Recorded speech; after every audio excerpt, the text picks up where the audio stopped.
El conflicto árabe-israelí se presenta en los medios cual disputa territorial.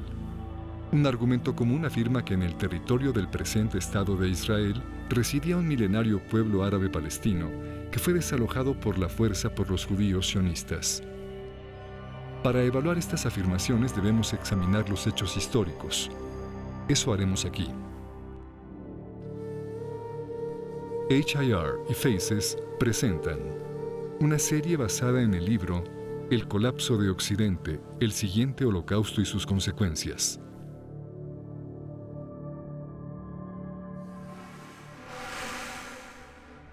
Fueron los romanos quienes, en el siglo II de la Era Común, primero usaron el nombre Siria-Palestina para Jerusalén y zonas aledañas.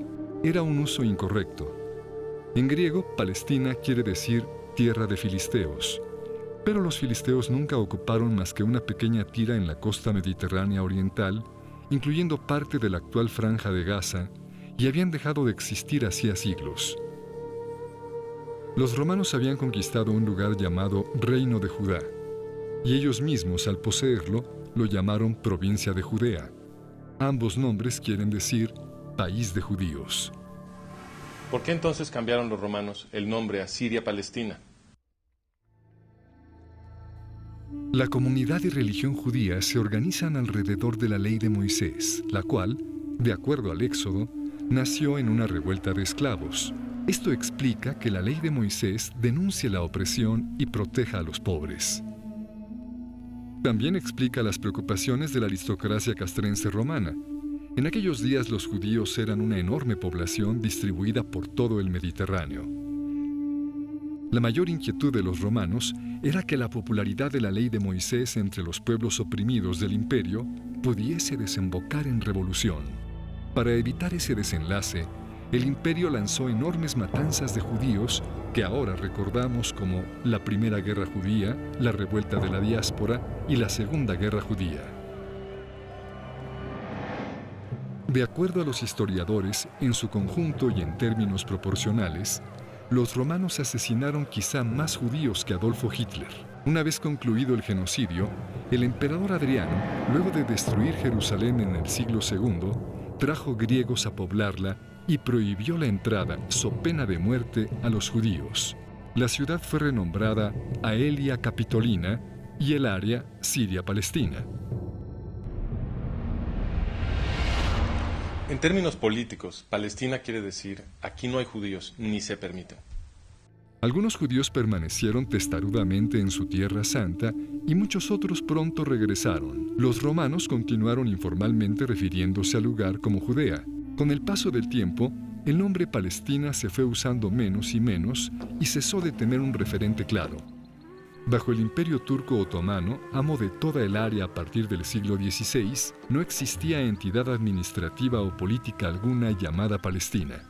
En el siglo XX, después de arrebatar Oriente Medio a los turcos en la Primera Guerra Mundial, los británicos revivieron el nombre cuando crearon el Mandato Británico de Palestina.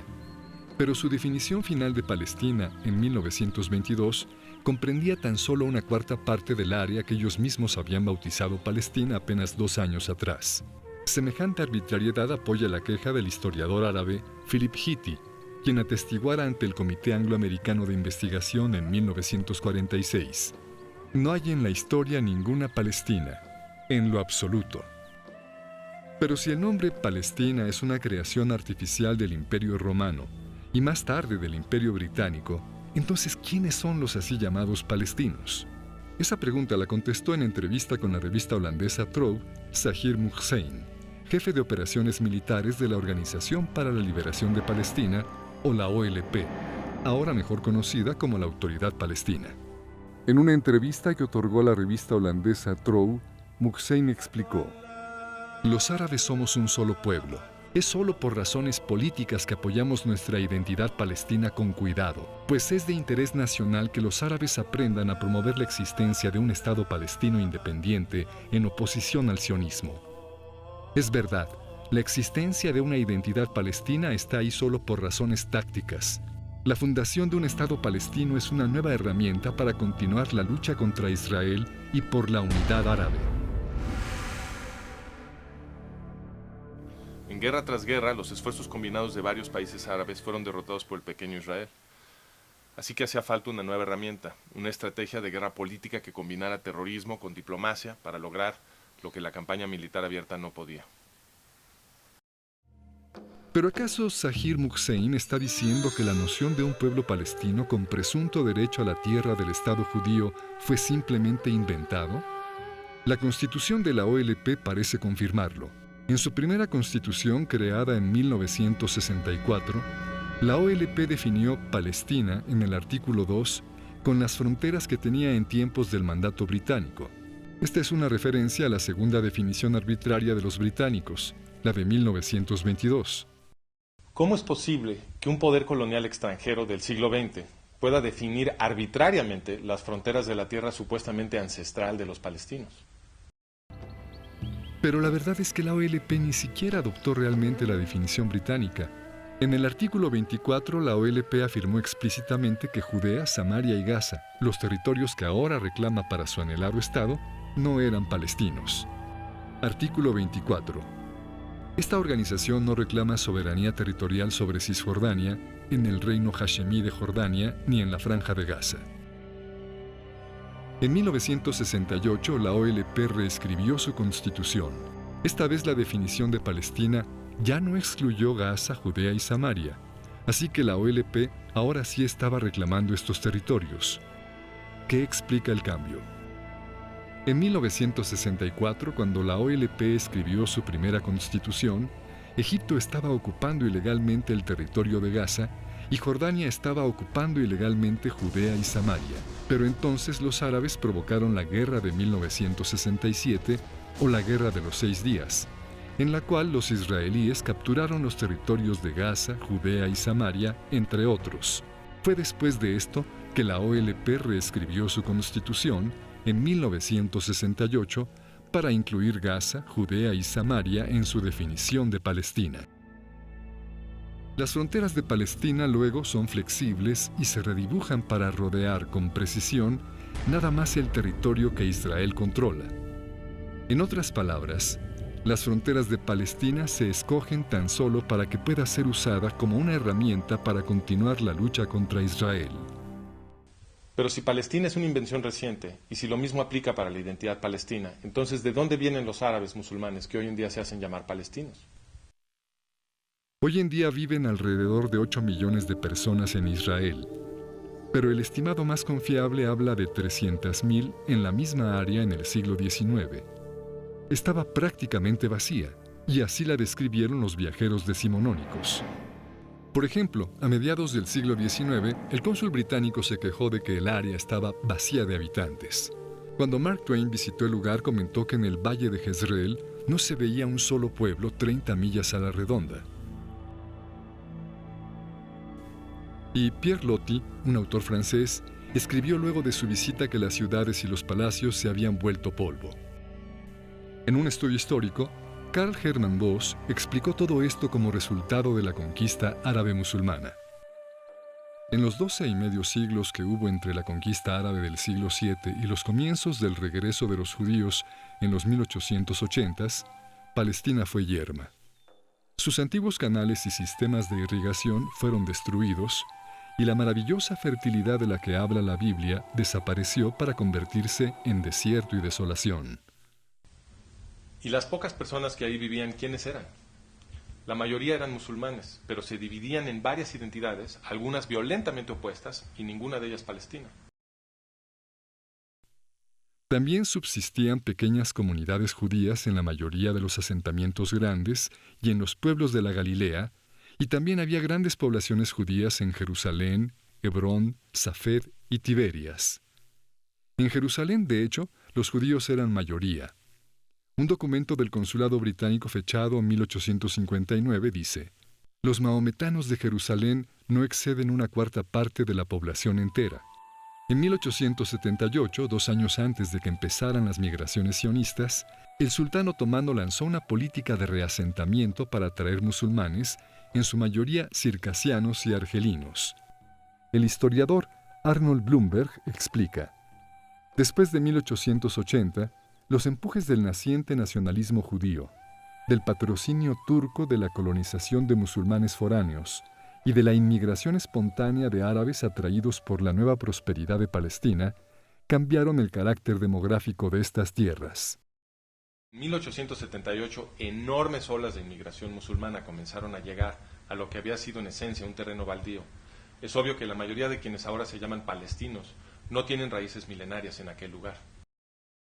Esto lo confirma el comportamiento de la ONU, pues ha definido al refugiado palestino como cualquier no judío que hubiese partido durante la guerra de 1948 y cuya familia hubiese residido en el área tan solo 2 años. Sin esta definición, la población de así llamados refugiados palestinos se reduce casi a nada. Ahora bien, casi todo mundo reconoce que los judíos sionistas se asentaron sobre todo en tierra yerma que nadie usaba.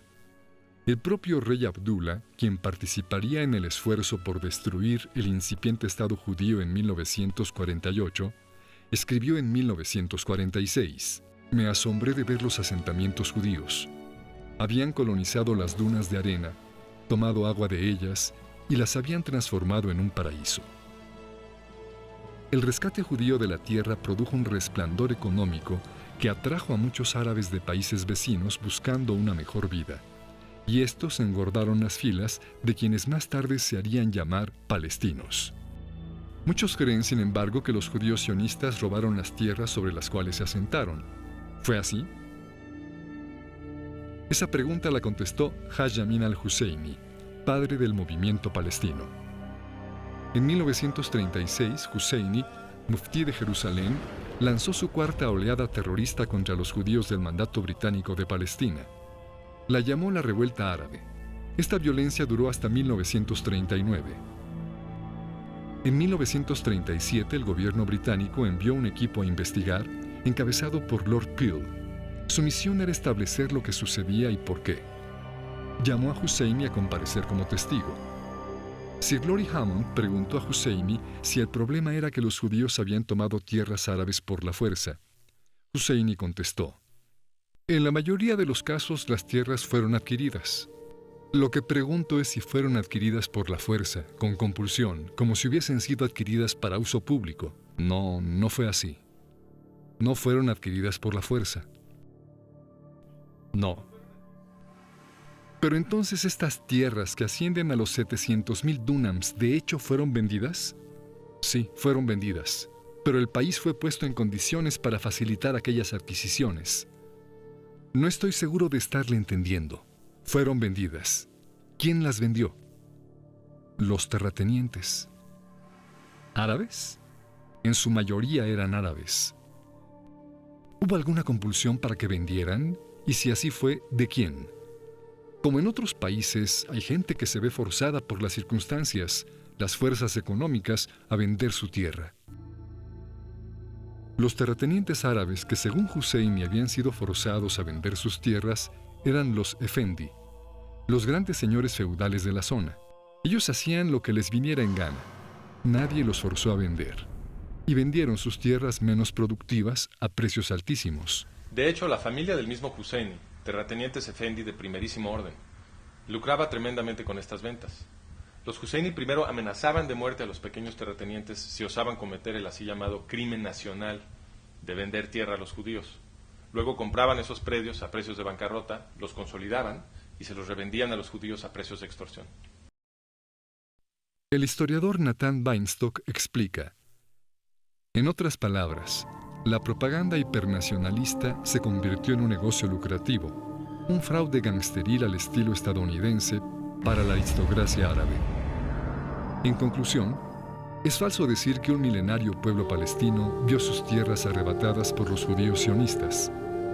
Primero, porque no había tal pueblo palestino en esa tierra, y segundo, porque los judíos sionistas compraron las tierras de terratenientes árabes que las vendieron gustosos a precios muy por encima del precio de mercado. Para ver la documentación detallada que apoya las afirmaciones de este video, visita El colapso de Occidente, el siguiente holocausto y sus consecuencias. Parte 1, capítulo 1. Se ha dicho que Gran Bretaña se alió con los sionistas para establecer el Estado judío, pero los gobernantes británicos de hecho se aliaron con Haj Amin al-Husseini. Ese será el tema de nuestro siguiente video.